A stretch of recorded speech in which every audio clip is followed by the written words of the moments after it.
بدلیں زندگی۔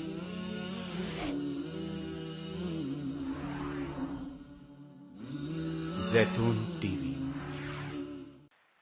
یہ تنبیہ کس نے کی، یہ حکم کس نے دیا، یہ بات کس نے بتائی، ان تمام چیزوں سے تعلق اس سے ہے کہ پیچھے کون ہے، پیغام کہاں سے؟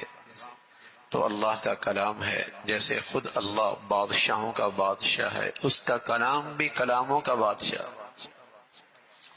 جیسے اللہ کی ذات خود بادشاہوں کے بادشاہ ہے، اسی طرح اس کا کلام بھی کلام اللہ، اس کا کلام بھی کلاموں کا بادشاہ۔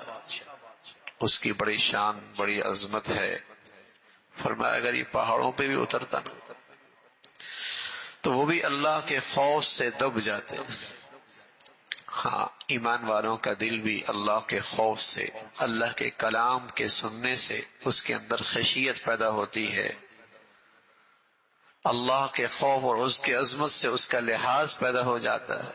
فرمایا ہاں، پتھر دل ایسا ہوتا ہے کہ وہ قرآن کا بھی اثر نہیں دیتا، یعنی وہ پتھر پہاڑوں سے بھی زیادہ سخت ہے کہ قرآن کا بھی اس کے دل کی دنیا پہ اثر نہ ہو۔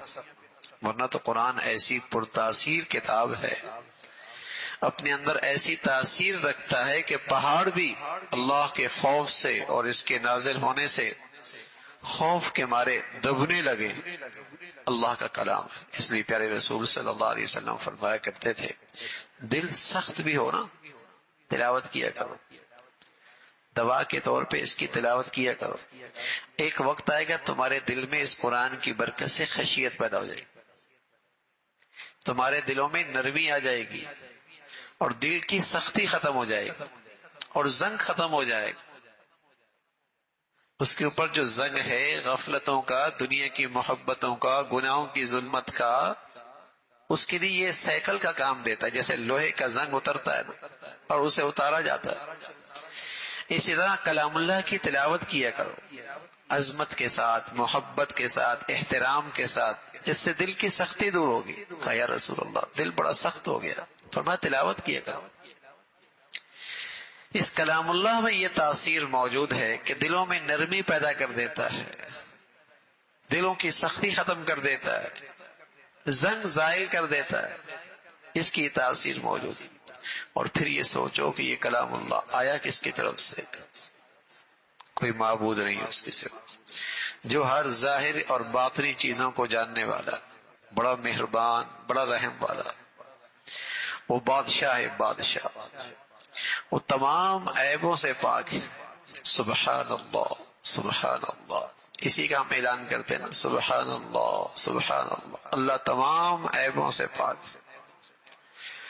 السلام وہ سالم ہے، المؤمن امن دینے والا، المہیمن نگہبانی کرنے والا۔ سبحان اللہ، اللہ کی ذات نگہبانی کرے تو وہ کوئی بال بھی بھیگا نہیں کر سکتا، کوئی بال بھی بھیگا نہیں کر سکتا، لیکن اگر وہی ذات اسے بے یار و مددگار چھوڑ دے تو پھر کہاں اسے امن مل سکتا ہے، کہاں اسے پناہ مل سکتی؟ اگر وہی ذات اسے بے یار و مددگار چھوڑ دے اور فیصلہ کر دے کہ اس کا مجھ سے کوئی تعلق نہیں، تو پھر اسے کہاں امن اور اطمینان کی پناہ مل سکتی؟ وہ المہیمن ہے، العزیز ہے، بڑا زبردست ہے، ہر خرابی کو درست کرنے والا اور بڑی عظمت والا، المتکبر، بڑی عظمت والا، اور اس کا کوئی شریک نہیں، نہ ذات میں نہ صفات میں، اور وہ ذات کسی کی محتاج نہیں، نہ اس نظام کے بنانے میں نہ اس کے چلانے میں۔ وہ خالق بھی اکیلا ہے، اور پھر اس پورے نظام کو صحیح بنانے والا بھی اکیلا ہے۔ وہ خالق بھی ہے، باری بھی ہے، ٹھیک بنانے والا، وہ مصور بھی ہے، صورت بنانے والا۔ کائنات کی کتنی مخلوق اللہ نے پیدا فرمائے، ہر ایک کو ایک صورت دی، کروڑوں کھربوں انسان پیدا ہوئی، ہر ایک کو صورت الگ دی، اور سبحان اللہ اس تھوڑے سے حصے میں آنکھیں بھی دینی ہے، ناک بھی دینا ہے، منہ بھی دینا ہے، کان بھی دینا ہے، لیکن ہر ایک کے اندر ایسی تبدیلی رکھ دی کہ دوسرے سے نہیں میل کھاتا۔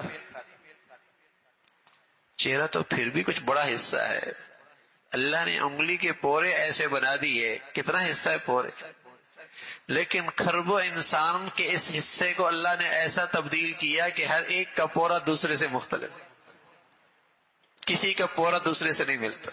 سبحان اللہ، یہ اس کی قدرت ہے، یہ اس کی شان ہے کہ اتنی بڑی مخلوق پیدا فرمائی اور جسم چہرے کے تھوڑے سے حصے میں ایسی تبدیلی رکھ دی کہ دوسرے سے میل نہیں کھاتا۔ فرق معلوم ہو جائے، کوئی کتنا ہی ملاپ رکھتا ہو لیکن غور سے دیکھے گا تو پتہ لگ جائے گا کہ فرق ہے۔ انگلی کا پورے کا حصہ ہی کتنا ہے، لیکن اللہ نے اربوں انسان کھربوں انسانوں کے اندر تبدیلی لائی ہے کہ ہر ایک کا پورا دوسرے سے مختلف ہے۔ آج اتنی دنیا آگے گئی، شناخت کے مختلف طریقے تجاویز کیے، لیکن پھر واپس لوٹی، پھر انگوٹھے پہ آئی کہ شناخت کا سب سے اعلیٰ طریقہ یہی المصور، وہ تصویر بنانے والا، وہ صورت بنانے والا ہے، اور سارے اچھے اچھے نام اسی کے ہیں۔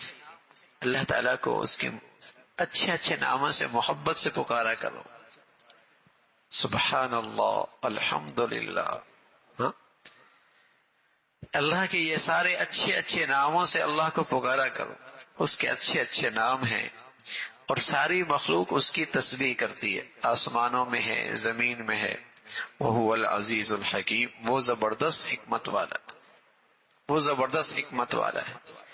آج انسان کے ہاں ہر ایک کا تعارف ہے اور ہر ایک کی اسے پہچان ہے، لیکن جس ذات نے اسے پیدا کیا ہے اور جو ذات اسے انگنت نعمتوں سے نوازتا ہے، اگر نہیں پہچان تو اس کی پہچان، اگر اس کی ذات کی صحیح پہچان ہو جائے کہ اس کی قدرت کیسی ہے اور اس کی طاقت کیا ہے اور اس کی شان کیا ہے، تو بہت ساری چیزیں جو اس کی زندگی میں غلط ہو رہی ہیں بھائی، وہ درست ہو جائے۔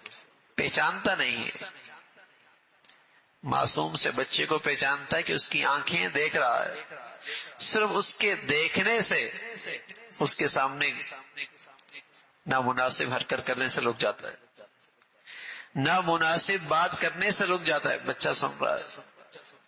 اور اللہ کی ذات میں اگر صحیح تعارف ہو جائے کہ وہ تو خلوتوں، تنہائیاں، تاریکیاں، سب پہ اس کی نظر ہے اور پوری قدرت والا ہے، چاہے تو لمحوں میں زندگی کا نقشہ بدل جائے، کہاں عزت اور کہاں رسوائی، کہاں اعضاء کی سلامتی اور کہاں اپاہج، کہاں صحت اور کہاں بیماری، کہاں خوشحالی اور کہاں سڑک پہ آ گیا، دیر کوئی نہیں لگتی۔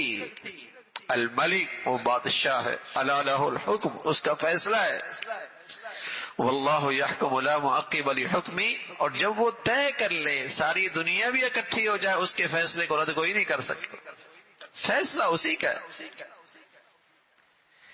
چاہت اسی کی ہے، بس اس کا چاہ لینا ہے اور ہو جانا ہے۔ انما امرہ اذا اراد شیئا ان یقول لہ کن فیکون، جب وہ چاہ لیتا ہے تو بس وہ چیز ہو جاتی ہے، اس کے لیے کسی چیز کے وجود کے لیے لمبے لاؤ لشکر کی ضرورت نہیں ہے، بہت بڑے اسباب و وسائل اکٹھے کرنے کی اسے احتیاج نہیں، بس اس کو تو چاہ لینا ہے اور وجود ہے۔ اللہ تعالیٰ اپنی معرفت نصیب فرما دے، اپنی پہچان نصیب فرمائے، اپنا تعلق نصیب فرمائے، اور زندگی اللہ تعالیٰ اپنی فرما برداری کی نصیب فرمائے۔ اللہم لک الحمد کلہ ولک الشکر کلہ، اللہم لک الحمد کلہ ولک الشکر کلہ، اللہم اعنا علی ذکرک وشکرک وحسن عبادتک، اللہم اعنا علی ذکرک وشکرک وحسن عبادتک، نستغفر اللہ ونتوب الیک، نستغفر اللہ ونتوب الیک، سبحان ربک رب العزت عما یصفون وسلام علی المرسلین والحمد للہ۔